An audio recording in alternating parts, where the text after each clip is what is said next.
जय हिंद दोस्तों आज बात करेंगे डोनाल्ड ट्रंप को जो कोरोना का इन्फेक्शन हुआ उसका क्या प्रभाव पड़ सकता है अमेरिकी चुनाव पर और डोनाल्ड ट्रंप की पार्टी अर्थात रिपब्लिकन पार्टी पर। देखिए, डोनाल्ड ट्रंप को कोरोना हुआ कोई नई खबर नहीं है, लेकिन अब चूंकि चुनाव का समय है और बहुत कम समय बाकी है, तो अब यह विश्लेषण तो करने को बनता है कि क्या प्रभाव हो सकता है। और जब हम विश्लेषण करेंगे तो दो पैमाने रखेंगे, दो और कंजर्वेटिव लीडर क्योंकि डोनाल्ड ट्रंप भी एक कंजर्वेटिव लीडर हैं, उनकी तरह के दो कंजर्वेटिव लीडर, ब्रिटेन के प्रधानमंत्री बोरिस जॉनसन और ब्राजील के राष्ट्रपति बोल्सोनारो, इन दोनों को भी कोरोना हुआ और उसका क्या प्रभाव हुआ। और दोनों जो थे कहीं ना कहीं बिल्कुल हल्के में ले रहे थे कोरोना वायरस को। यही स्थिति ब्रिटेन के प्राइम मिनिस्टर की भी थी, बोरिस जॉनसन की भी, जो लोगों से हाथ भी मिला रहे थे।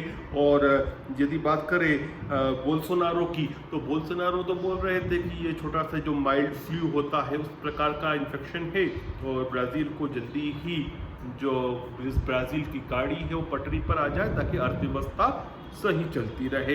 लेकिन क्या हुआ कि इन दोनों को भी इन्फेक्शन हुआ। अब जब बात करते हैं हम बोल्सोनारो की, तो बोल्सोनारो बहुत जल्दी उससे उभर गए।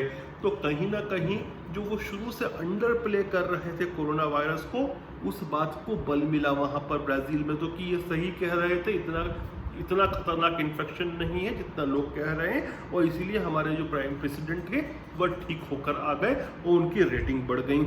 जहाँ तक बोरिस जॉनसन की बात है, देखिए हम जानते हैं कि बोरिस जॉनसन ओवरवेट हैं, तो ओवरवेट होने की वजह से वे तो बहुत सीरियस हो गए थे, इंटेंसिव केयर तक चले गए थे, उनको सांस लेने में समस्या थी, उनको सपोर्ट देना पड़ रहा था।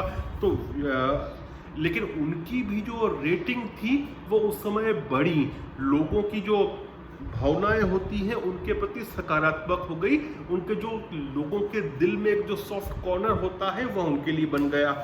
हालांकि जब वे बाहर निकले तो अब वो कह रहे हैं कि जो उनकी स्थिति बनी थी उसके लिए उनका मोटापा भी रिस्पॉन्सिबल था। और आज वे मुहिम चला रहे हैं ग्रेट ब्रिटेन में कि लोग अपने वजन पर नियंत्रण रखें और जो लोग खुद ज़्यादा है वे अपने वजन को कम करें।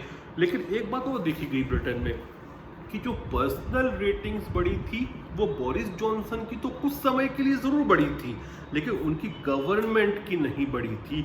अब वहीं पर हम देखें ब्राज़ील की केस में, तो बोल्सोनारो के साथ जो माना जाता है कि उनकी रेटिंग्स जो बढ़ी थी उसका प्रमुख कारण था जिस प्रकार से कैश हैंडआउट्स किए थे उन्होंने कोरोना के समय, उसकी वजह से उनकी रेटिंग बढ़ी थी।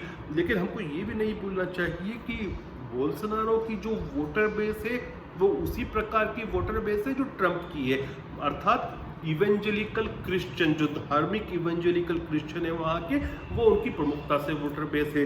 और 2018 में जब वो चुनाव का प्रचार कर रहे थे तब उनके ऊपर जानलेवा हमला हुआ था चाकू से, स्टैबिंग के माध्यम से, लेकिन वे उसमें भी बच गए थे। तब से जो उनकी रिलीजियस वोटर बेस है वो मानती है कि ब्राज़ील को लीड करने के लिए ईश्वर ने उनको भेजा है, उनको चयन किया है, भेजा तो नहीं बोलूँगा, चयन किया है, तो और इसीलिए वे बच गए थे। अब उनका जो इस तरह की मानसिकता रखने वाली जो वोटर बेस थी बोल्सोनारो की, उनका विश्वास और प्रबल हुआ कि जब वो कोरोना से भी निकल गए तो उनकी रेटिंग्स तो डेफिनेटली बढ़ी हैं।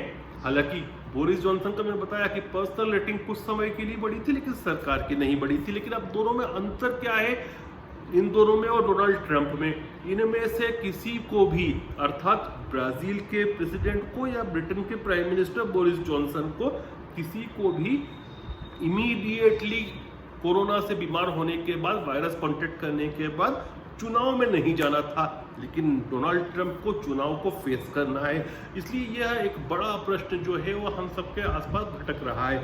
अब एक बात मान के चलें कि देखिए कहीं ना कहीं एक बात तो है, हो सकता है कि सॉफ्ट कॉर्नर डोनाल्ड ट्रंप को भी मिले, लेकिन चूंकि वे बार बार मास्क के लिए भी इतने ज़्यादा जो थे सजग नहीं थे, कहीं ना कहीं मास्क का मजाक टाइप का भी उड़ाते थे, तो ऐसी स्थिति में कुछ लोग यह भी सोच सकते हैं डोनाल्ड ट्रंप के विषय में कि आपने मास्क का मजाक उड़ाया और अंततोगत्वा यही हुआ कि आप भी कोरोना से इन्फेक्ट हो गए। फिर कुछ लोग ये भी आगे, यदि डोनाल्ड ट्रंप भी बहुत जल्दी इससे उभर जाते हैं और जनता के बीच में जाने लगते हैं, तो फिर हो सकता है कि जो वर्ग वहां पर अमेरिका में ये सोचता है कि सही बोलते थे कि ये भी कोई इतना खतरनाक वायरस नहीं है, उस वर्ग का समर्थन डोनाल्ड ट्रंप को मिल सकता है। तो दोनों चीजें हैं। एक वर्ग ऐसा भी हो सकता है जो सोचे कि देखिए ये प्रेसिडेंट जो थे वे चूंकि खुद रिस्पॉन्सिबल नहीं थे, तो आज इनको कोरोना वायरस हो गया और इन्होंने इतनी रैलीज बुलाई, उसमें भी लोग हो सकता है संक्रमित हुए हों। और दूसरा वर्ग यदि वे जल्दी ठीक हो जाते हैं, तो ऐसा भी एक बड़ा वर्ग रहेगा जो हर देश में होता है, जो सोचता है कि नहीं कुछ भी नहीं है। हालांकि मैं आपको बोल रहा हूँ कि रियली कोरोना वायरस बहुत खतरनाक है, इसलिए मास्किंग और सोशल डिस्टेंसिंग का पूर्ण पालन करें और जितना हो सके घर में रहे जब तक बहुत आवश्यक नहीं हो। तो जो ऐसा वर्ग है जो इसको हल्के में तोल रहा है, माप रहा है, उसका समर्थन मिल सकता है, बशर्ते कि डोनाल्ड ट्रंप शीघ्र ठीक होके जनता के बीच में आ जाए। लेकिन यदि ये खिंचता है उनका इन्फेक्शन और लंबे समय तक उनको बाधित होना पड़ता है जनता से डायरेक्ट कम्युनिकेशन में या फिर वर्चुअल कम्युनिकेशन में भी ज़्यादा लंबे समय तक वे नहीं बोल पाते हैं, तो उसका प्रभाव तो होगा रिपब्लिकन पार्टी को। वो क्यों होगा? क्योंकि फिर आप उस स्थिति में देखिए कि कौन रहेगा, वाइस प्रेसिडेंट के जो उनके उम्मीदवार हैं वे रहेंगे, फिर वो किससे डिबेट करेंगे? वे यदि डिबेट करते हैं तो वो करेंगे कमला हैरिस से। वो कमला हैरिस चूंकि बैरिस्टर है, तो वाक चातुरी में वे उनसे तो बेहतर रहेंगी, ये श्योर है। क्योंकि डोनाल्ड ट्रंप की भी आप बात करें, वाक चातुरी में बहुत अच्छे हैं, जिसको बोलते हैं मंच पे पकड़ रखना, बातों पर शब्दों पे पकड़ रखना, वह उनकी बहुत अच्छी है। वो मंच को बांधना जिसको कहते हैं, वो बांध के रखते हैं। तो यदि लंबे समय तक ट्रंप नॉर्मल नहीं हो पाते हैं, तो मुझे लगता है उसका negative effect Republican voter base पे पड़ेगा।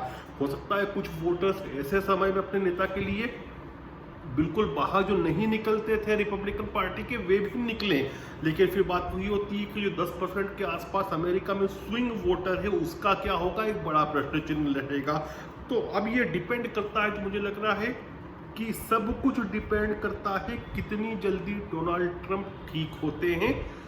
जो मुझे लग रहा है जल्दी ठीक हो गए तो हो सकता है उसका लाभ मिले, और यदि समय लगता है तो निश्चित रूप से नुकसान होगा।